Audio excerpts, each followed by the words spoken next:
All right, y'all. We are back with another amazing video that we're about to watch. Today's video is the steps to real estate investing. And the advice that is being given is by a tax advisor by the name of Karlton Dennis. I've seen a lot of his videos. I think that he provides a tremendous amount of information. And he's speaking from an accountant's perspective. So let's watch it and see what we can learn together. All right, y'all. Let's get to it. Best ways to build generational wealth. You see, real estate investors can qualify for the best powerful tax breaks in the entire tax code, but many people don't even know where to begin. So what I've done in today's video is I've gone over the complete step-by-step guide to buying your very first rental property. I currently own 15, and I want to show you guys how you can find the right property, how much money you're going to need, the steps that are going into acquiring real estate in today's day and age, and much more. So if you're thinking about becoming a real estate investor, not only for tax purposes, but to build generational wealth, this is the video for you. I'm also going to answer some tax questions from some of my subscribers all the way till the end of this video. So make sure that you stay for it. Let's jump right in. So the first thing I like is that he's speaking from an accounting's perspective, but he's also speaking from a real estate investor's perspective, which means that he has done deals and he can give real insight.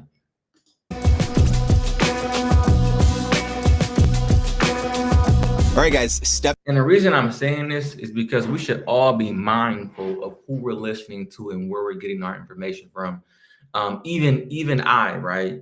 As you're filtering through my content and the things that I'm putting out, you're probably asking, has this guy done any deals? And I've done many of transactions from wholesale to fix and flip to rental to right, you name. I've even done some larger development deals.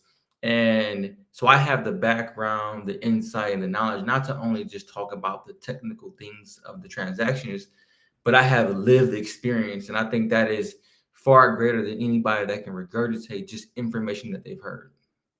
Number one is preparing your down payment funds. In most cases, if you want to buy a rental property, you're going to need down payment funds. And for the down payments, most lenders are going to require that for an investment property, you put 15 to 20% of your own money down in order to get approved for a loan for a rental property. Sounds like a lot of money. This means that you can expect to put anywhere between $15,000 down upwards to $100,000 down or even more.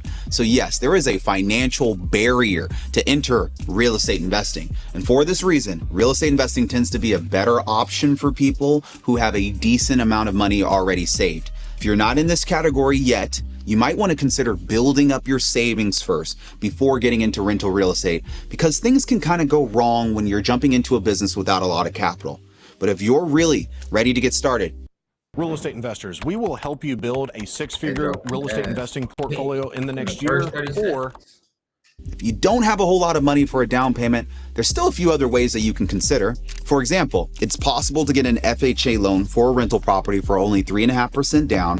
There is one major caveat here. You will have to live in the property for at least 1 year. So a lot of aspiring real estate investors who are trying to get started but are short on cash will go the FHA route, buy a multifamily property, live in one unit, and rent out the others. Then they move out after a year and rent out the entire unit. That way they can go ahead and start earning cash flow if they were strapped for cash to begin with. Keep in mind, though, that if you guys go this route, you'll also have to pay mortgage insurance, which can add on to your total costs. There are a few other creative financing options available if you want to get started without having to make a 15 or a 20% down payment. But since this video is for beginners, I'm not going to cover those methods in this video. For now, just be aware that you can either make a 15 to 20% down payment, or you can make a 3.5% down payment with an FHA loan if you don't mind living in the unit for at least a year. Okay, let's move on to step.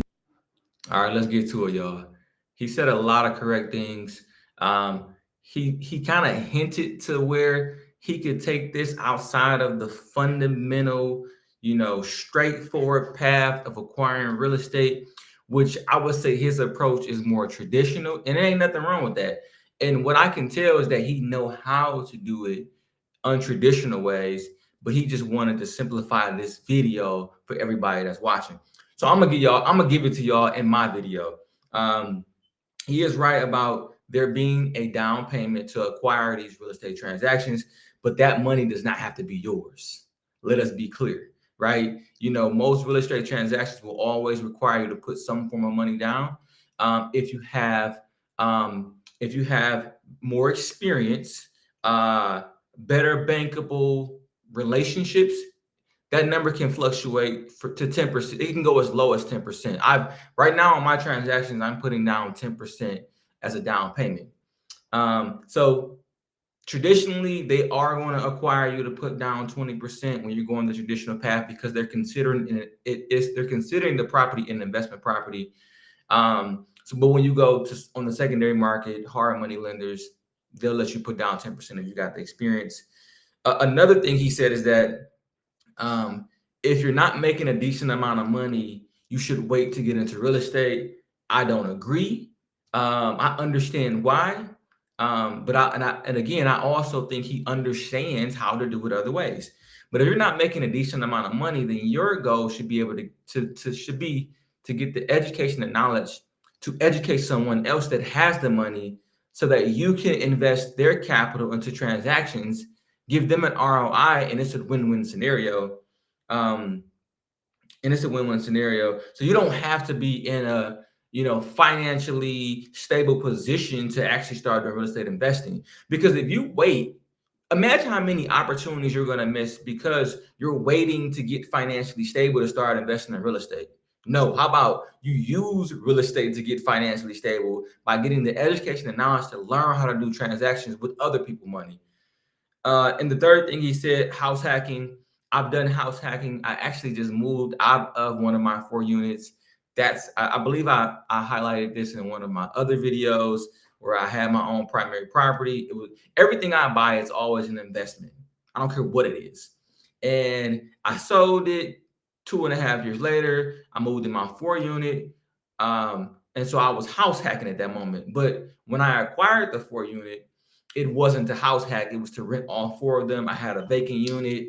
I was restructuring some finances, so I liquidated my primary property, house hacked my 4 unit for about 1.5 years, and now I'm in a bigger, larger property right now, which is an investment property. Everything I buy is an investment property. I'm always thinking about an exit strategy, even on my primary investment property. So house hacking is a tool that I recommend utilizing if you have a transaction that would allow you to have more profitability by utilizing an FHA, more traditional financing with a small down payment in a very favorable interest rate, because most of the interest rates are not as favorable when you're going on the secondary market, utilizing these hard money lenders or any other lenders of that sort that's not on the traditional side. Usually you're going to pay a higher interest rate and more fees.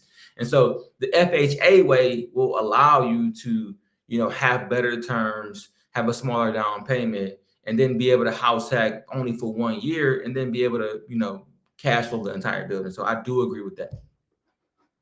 Let us continue. Number 2, which is to build your credit. You see, if you're planning to get a mortgage loan to finance a rental property, then your credit is going to be extremely relevant. The higher your credit score is, the lower the interest rate you will most likely obtain from a bank. Of course, we want a lower interest rate on our mortgage because it means we'll have to pay less interest, which can lower your monthly payments. More cash flow, more wealth building. Having lower payments lets you keep more money at the end of the month, which is what we want. So, if you're someone who currently has a low credit score, or if there's some other serious issues with your credit that haven't been addressed, then you may want to fix these before you dive into real estate, before you go through the underwriting process.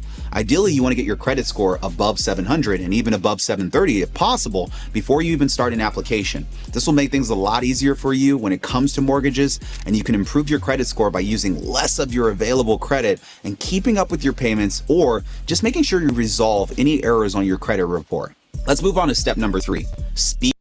I understand why he is recommending people to improve their credit scores. I agree, right? I am a huge advocate for having a high credit score, but I tell people this: what's the point of having a high credit score if you're not going to use it, right? So you got an 800 credit score and you only got $5,000 of available credit, right? If you got an 800 credit score, you should be also working to get a more available capital so that you can deploy it to utilize it to make investments with.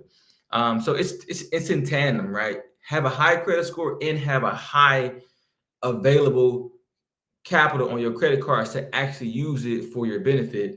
But right, he's right. Credit scores, the better the credit score, the lower the interest rate. But that interest rate, depending on where your credit is at, can fluctuate between 1% to 2%. And if you got a good deal, right, and it's profitable and you can build some equity and it still cash flows at a higher interest rate, I would always say take fully advantage of it, right? Do not wait to get your credit right just to start investing in properties. And then also the second thing is that, and I've done this before, I've done this for some of my mentees, is that I have the experience of doing many of deals on an annual basis. And so they get to leverage my experience, and then also they can leverage my credit. So I'm effectively a co-borrower or co-signer on many of their transactions. And of course, like any other transaction, it's a business transaction, so everybody should be compensated fairly.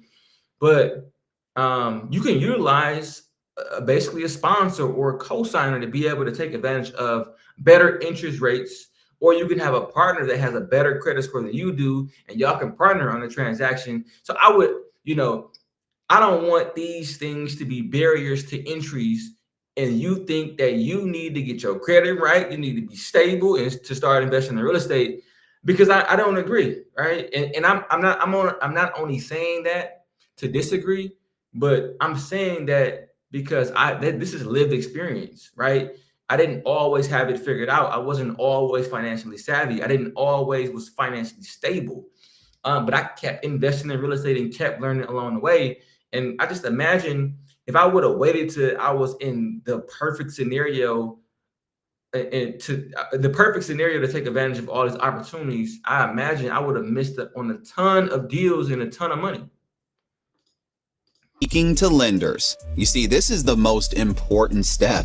I'm saying speak with lenders, not apply for a mortgage loan. You see, at this stage, the goal is to just get an idea of what mortgage you would be able to qualify for given your credit score and income. Don't give the mortgage company permission to run your credit yet, because that will most likely cause your credit score to drop a little bit. Just talk to them, ask them questions. How much money could you get approved for based on your income, based on your credit? Yes, you can tell them your credit score. A lot of lenders will give you an estimate for the amount of mortgage you could expect to be approved for based on the data that you provide them. They may ask you questions around your job and your business and your tax returns, if you're self-employed and for how many years. Just answer them and get projected quotes for mortgages you could expect to be approved for. This will go a long way towards helping you understand what kind of funds you could be working with to build your wealth in real estate. This is crucial for allowing you to understand what types of properties that you actually can buy. So make sure that you don't skip over this step. Step number 4, choose what. I agree. You should definitely start building strong relationships with lenders in your industry that you are looking to do deals with. This, like any other business, this is a relationship business. People need to know you, like you, and trust you. And the faster you can do that, and when opportunities come available, if you have that in place, it's going to be easier for you to get through the underwriting and transaction process to actually get deals done. But if people don't know you, like you, or trust you, it's going to be a little bit more harder. And then you'll find yourself missing out on opportunities because you haven't positioned yourself in the marketplace as someone that could do these type of transactions. And he's right. I would definitely start socializing that you're a real estate investor and you're looking to do deals and get understandings of what their financing programs look like. What are their guidelines? How much capital do they need? Are they investor friendly? Do they do investment properties, or are they more just conventional deals, right? That way you're not wasting your time and you have a clear understanding of who you're going to go to when you have a transaction ready to go. Type of property that you want to buy from the onset. There's so many different types of rental properties that you can buy. For example, you can go the single family home route. You just want one door. You can go with duplexes, 2 doors, 3 doors, triplexes, 4 doors, fourplexes, condos, apartments. There are a couple of key factors that you need to consider when you're making your choice. The first, and the obvious, is your budget. Obviously, on average, quadplexes are going to cost a lot more than duplexes. So if you're just getting started and don't have a lot of money to invest, you may want to start out with an apartment or a duplex or a single family home. Also, I typically recommend that you avoid condos when you're just starting out. And this is because they tend to have large HOA fees that will diminish your profits. They are also have very strict rules, which means that you could be severely limited in terms of the renovations or additions that you get to make to your property to help improve rents. It also could be a good idea to just speak with some realtors in your area who have a solid understanding of the local market so you can get a recommendation for which type of properties to buy in that area. Local realtors often have a solid understanding of the local market and may be able to give you some good insights as to which types of properties have the best values in your area over time based off of historical information, which could end up helping you make a better financial decision. All right, let's jump to step. That's good. That's good. You definitely want to understand the different investment types and what you're looking to buy, right? You can underwrite these transactions all the same way, but you should have an idea of, is it a single family, duplex, 4-unit? All of these fall under commercial underwriting guidelines. So most lenders that do residential, they can do 1 to 4 units. So you're going to be in the money with that. But definitely have an idea of what you're looking to buy, because underwriting guidelines may change based off the asset type, right? You may need to be an owner operator in the 4-unit, right? You may have less strict guidelines on single family. And so you need to be aware of what asset types and what are the lending requirements on those asset types, because that could change your economics and performance. The one thing he said that I truly agree with is those HOA fees and those buying those condos. I own a condo, and this condo's been in our family for a while now. But I've looked at many of condo transactions, and the one thing that constantly turned me off with the condos is that they have high HOA fees. And when I go to the property and the premises, I always look and see how are these HOA fees being utilized. And I always feel that the HOA fees are being under. I'm not sure if my audio was connected, but I'm not sure if the HOA fees were. I always feel that the HOA fees are being underutilized because of the condition of the property.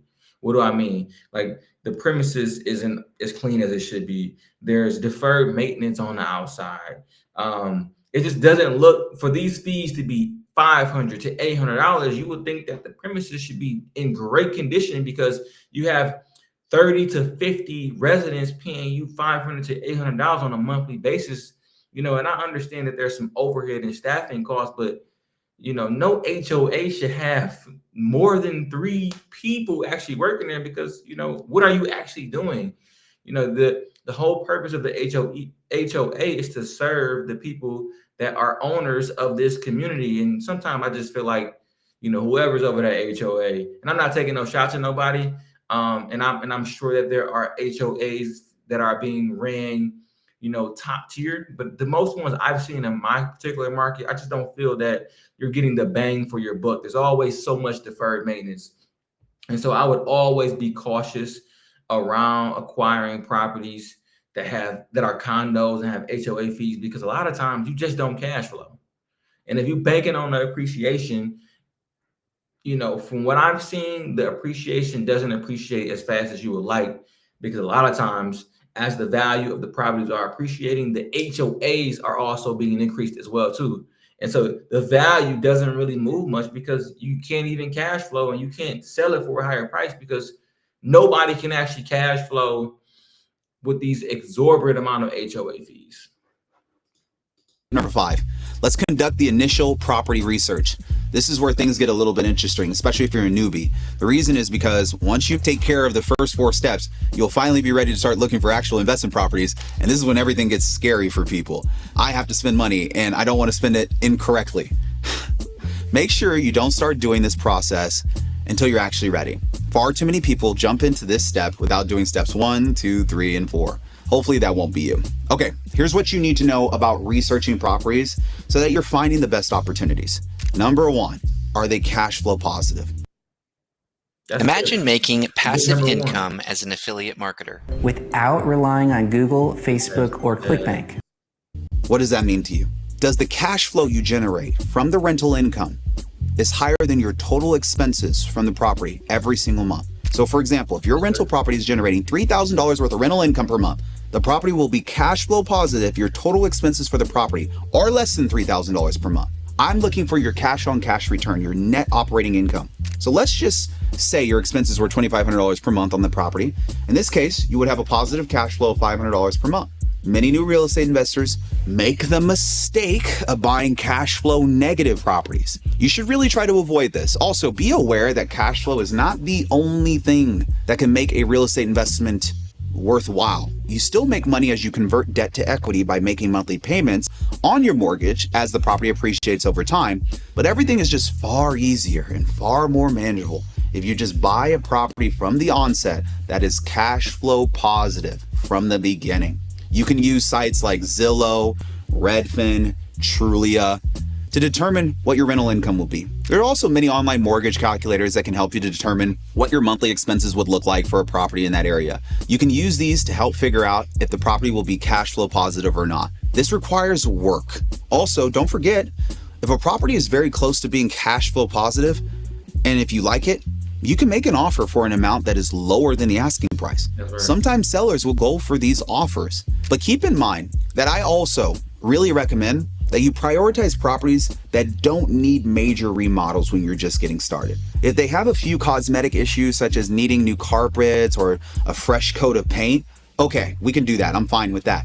But you really want to try to avoid buying properties that need major renovations such as brand new roof installations, HVAC installations, flooring installations. Those cost thousands of dollars. And when you're a new real estate investor, you truly don't understand the real cost involved and the time involved with it. I would also recommend that you avoid properties in areas with high crime. Prioritize properties in safe areas with attractive features such as good schools, nice parks, good job market, desirable restaurants, things that would attract you as a renter.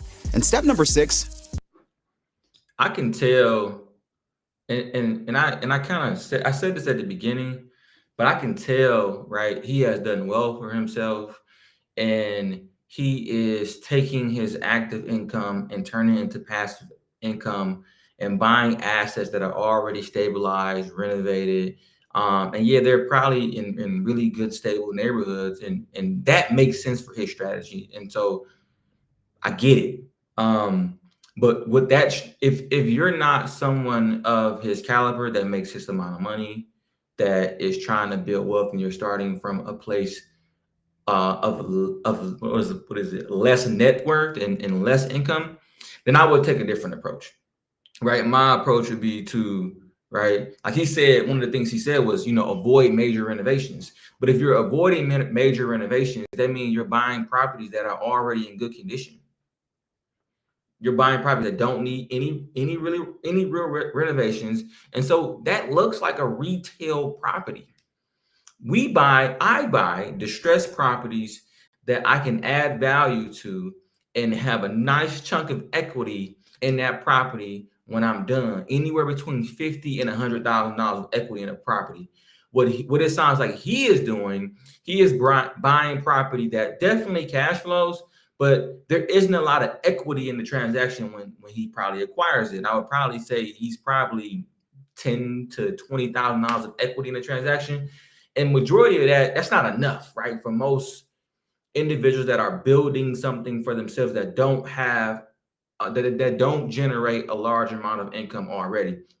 And so I wouldn't say avoid major renovations. I would say find the worst house on the best block. And that's where you're going to make all your money in. Because in order for you to constantly compound your income, you're going to need to make income. So your first 6 figures could be turned into $200,000. That $200,000 can be turned into $500,000. So you're going to have to make money to make money. And you know, by buying non-distressed properties, there won't be a lot of equity or upside in that property. Yeah, you probably will cash flow, but what's the point of that, right? I need both. I need equity, I need cash flow, and I need to get I need to be able to get my money out of the transaction so I can reinvest it in the next property. The second thing is definitely when you're underwriting these transactions, you definitely want to make sure these properties will cash flow. Now, what Karlton is saying is that you should already buy property that is already cash flowing. That's a safe bet. I understand that, right? But with risk, there is reward. So we're looking to be a little bit more risky to get a greater reward, which means that I'm going to buy something that may not cash flow today, but I'm going to add value to this property from my renovation. And once the renovation is done, it will cash flow. So cash flow is definitely important in the transaction. You definitely want to make sure it's cash flowing, because if it doesn't cash flow, then you'll be paying for the expenses of this property that you won't be benefiting from living in. When I say benefit, you won't be living in it, and it'll just be money coming out of your pocket, right? To pay the mortgage, to pay the insurance, to pay the taxes. You definitely want to make sure it is positive cash flow. And I agree with him. You know, you should definitely be mindful where you're acquiring your real estate investment properties, because if you wouldn't want to live in this neighborhood, then more than likely someone else wouldn't. And you should have a target avatar of the potential tenants you're looking to rent to. And your investment strategies should match that target avatar. And so if I'm going to look for a tenant that's probably going to have a nice paying job, that is going to, you know, pay rent on a monthly basis, and they probably won't give me a large headache. You know, they probably won't be on Section 8, and I actually like Section 8. But you want to make sure that you are acquiring properties that fit that target avatar. So you shouldn't have a lot of abandoned houses on the block, right? It doesn't have to be the picture perfect neighborhood, but it should definitely be a block where people would desire to live on. If they got to ride on that block and see abandoned houses, you know, um, uh, overgrown landscaping, people hanging out on the corner, they may not deem that safe. That they may not deem that to be safe for them and their family to live in. And so you should be mindful of that as well too, because if you don't, what you'll find is that many tenants will look at your property and overlook it because of just these. It don't matter how good it looks in the inside, if the outside isn't comparable or is in a desirable place where people want to live and bring their family, you're going to find many tenants that don't want to live there just based off of the external factors. Let's get approved by our lenders. You see, once you've researched the properties in your area, you've gotten a good feel for the market. Well, it's time to get pre-approved now. Let's get the letter now. Hopefully, when you were speaking with your lender in step 3, you found a few lenders that you liked. Choose the one that is offering you not only the best terms, but that can help you get approved for your mortgage loan quickly. This is when you should let them do the hard inquiry on your credit. So that way the lenders will be able to evaluate many different factors during the pre-approval process that can help you get that loan. For example, they may take a look at your income now. They're going to actually really calculate your debt to income ratio. They're going to truly evaluate your employment history, your assets, your cash reserves, and what the rental income potential is on the property you're trying to buy. Whether or not they approve you for a mortgage and the specific terms offered will depend on a number of factors. So you have to be ready for that. Step number 7 is selecting a property and then making the offer. After you are Step 6, I'm just trying to remember exactly what he said. I did take notes. But the first thing he said is get a pre-approval letter. That's fair. I don't think you need a pre-approval letter in order to start vetting transactions, because that could happen fairly fast. Now, some sellers may want to see a pre-approval letter. That's perfectly fine. They may want to see proof of funds. That's perfectly fine as well too. Um, But this isn't to say that you have to go get a pre-approval letter before you start looking for properties to acquire, right? You can do those things in tandem, because the pre-approval can happen fairly fast. The type of loans that I believe he's referring to are more personal loans, right? He says that the lender will be reviewing your debt to income ratio, and they absolutely does that when I'm the borrower, when it's a personal loan. Perfectly fine. If you're putting this in a business, what they will do is, there are other lenders that look at other factors, right? Some lenders want a loan to value number. They want to see less than 75% of the loan to value. And so if I'm buying a fix and flip property that has a nice amount of equity in the project once it's done, I can get a loan to value loan, which says that, hey, I'm going to acquire this property for $100,000. I'm going to put another $100,000 into it, and it's worth $100,000 when it's done. That will meet the threshold of those type of lenders, which will give you a loan to fix and renovate the property. Now, it's not a long term. It's not a long-term loan, similar to probably what he's talking about. It's more of a bridge loan. So you will need to go get, a long-term loan on that property to take out the bridge financing. But that's essentially what the loan is for. It's for you to renovate the property to get it to a stabilized point, so where you can refinance it and pay off the debt. Other lenders will also give you a debt service coverage ratio. This is usually DSCR, which means that if your property has a certain loan to value number and a certain DSCR ratio, you could get financing on that property based off of the economics of the transaction and not totally based off of me.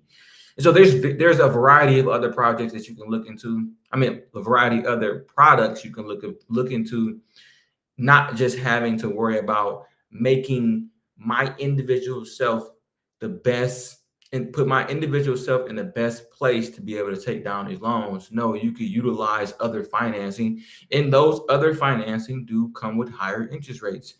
Do those interest rates break the deal? Absolutely not. They're just higher interest rates that factor in the inherent risk of doing transactions that are investment properties. And it's really the cost of doing business.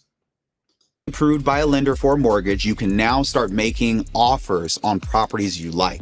This means that you need to pinpoint the best possible properties for your budget and goals. I highly recommend working with a great real estate agent to help you understand which properties match your budget based off of the loan you were given. A solid real estate agent will guide you through this process seamlessly. Trust me, they love this process. They often know where the best deals are and have other beneficial information that can help you choose a great property, and we'll even discuss buy down rates with you. You can find a great real estate agent by reading reviews online, asking for references from people in your area, going to local real estate meetups if you have the time to do that. And once you find one that seems good, you can try working with them and seeing how it goes. If it doesn't work out, it's like literally dating. You can literally drop that real estate agent and take on another one. But remember, once you find the realtor, you could potentially work together on many different deals over a long period of time. It's like finding a good tax accountant. Don't underestimate the importance of having a good realtor on your team. Also, remember that when you make your offer, you want to make sure that they are contingent on inspections being completed. Oh my goodness, this is a big one. You need to do this because inspections often reveal issues you didn't know about that you need to be prepared for. Details for you. Luxury vacation company, real estate story. And step number sense. You should definitely consider working with a real estate agent when you're looking to acquire on-market properties. That means these properties are listed on the multi-listing service where realtors interact with realtors. That is definitely a path to acquire real estate. I have a good relationship with the realtor. You should definitely, it's like any other relationship. It's like any other business. This is a relationship business. So you should definitely have a strong relationship with the realtor that understands your goals, that understands your values, that understands your strategy, that understands, what you're looking to accomplish. Because if you don't, if you don't find an investor friendly realtor, then you may not benefit from that relationship, right? But there are other strategies to acquire property, and another of those strategies looks like acquiring off-market property. Off-market property looks like it's also a relationship. You can buy it from a wholesaler. You can go direct to seller, which is usually, you get better costs when you go direct to seller. But there's other ways to acquire real estate other than working with a realtor.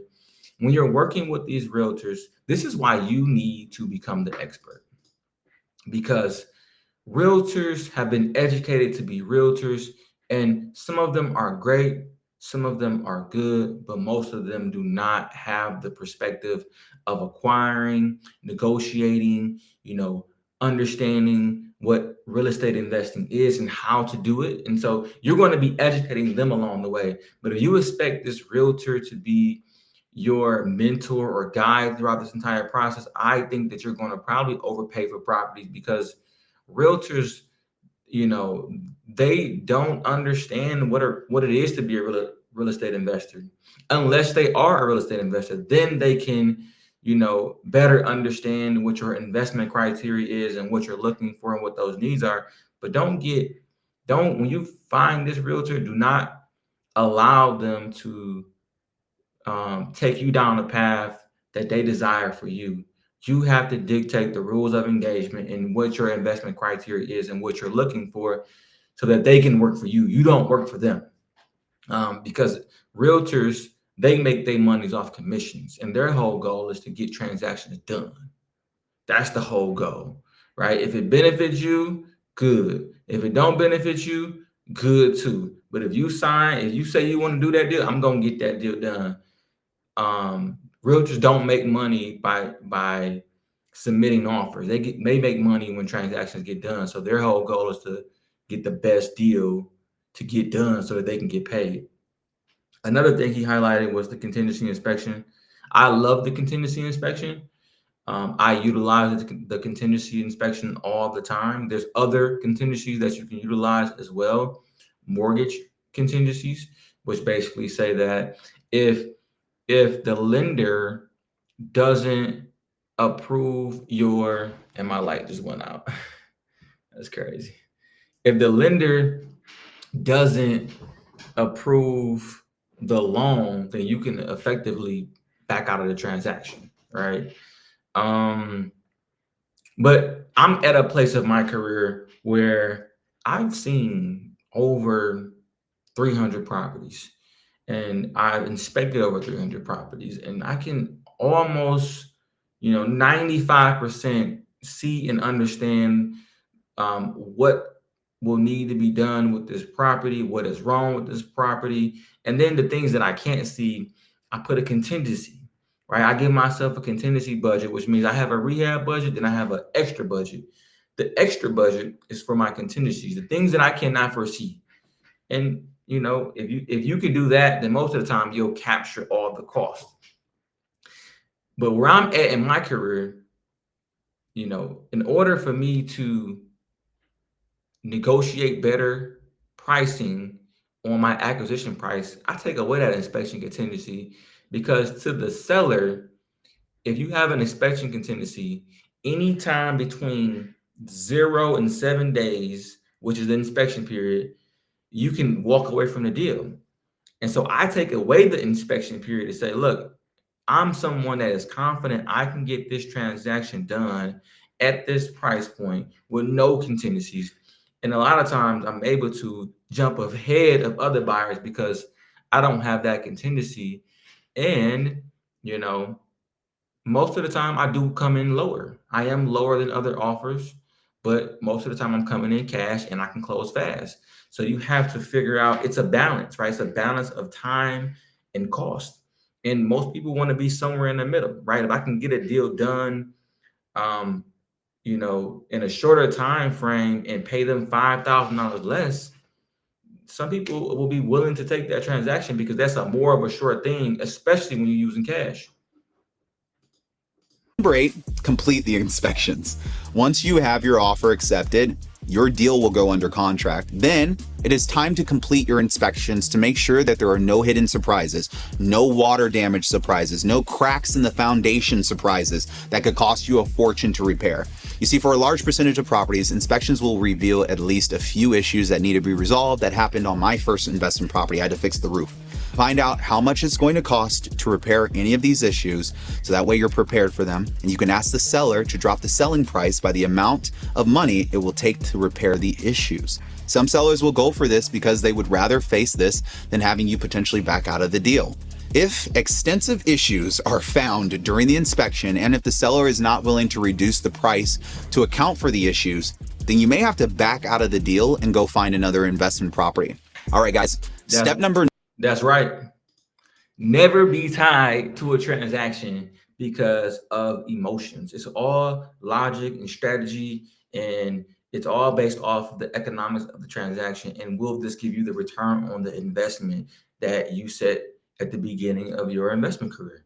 If not, let's get out the way, right? We can't fight for things that don't align to our investment strategy, because if you buy a deal that doesn't pencil, or if you buy a deal that has an exorbitant amount of cost that you think you can minimize based off of whatever strategy or whatever contractor told you, then a lot of times that's the quickest way to lose money on a deal, because you'll find yourself not being able to reduce those costs. Majority of the time, you actually go over budget, because there's just so many small, minuscule things that go into renovating these properties to getting them to a point of being able to sell or put a tenant into. And if you don't do those things, a lot of times you'll miss out on, above market sales price, or you won't get the desired tenants. And so you definitely want to position yourself as, someone that does great deals, and always negotiate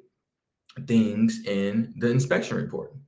For me, right, and I believe that anyone that is doing real estate, the more deals you see, the more transactions you see, you already factored all of those things and extra costs based off of just walking the property, because you can already see it, and you'll just give a great offer up front versus having to renegotiate on the back end.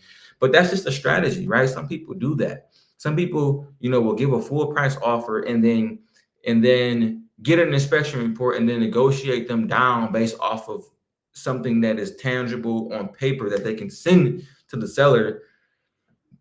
And that will move people to reduce the costs, because they have a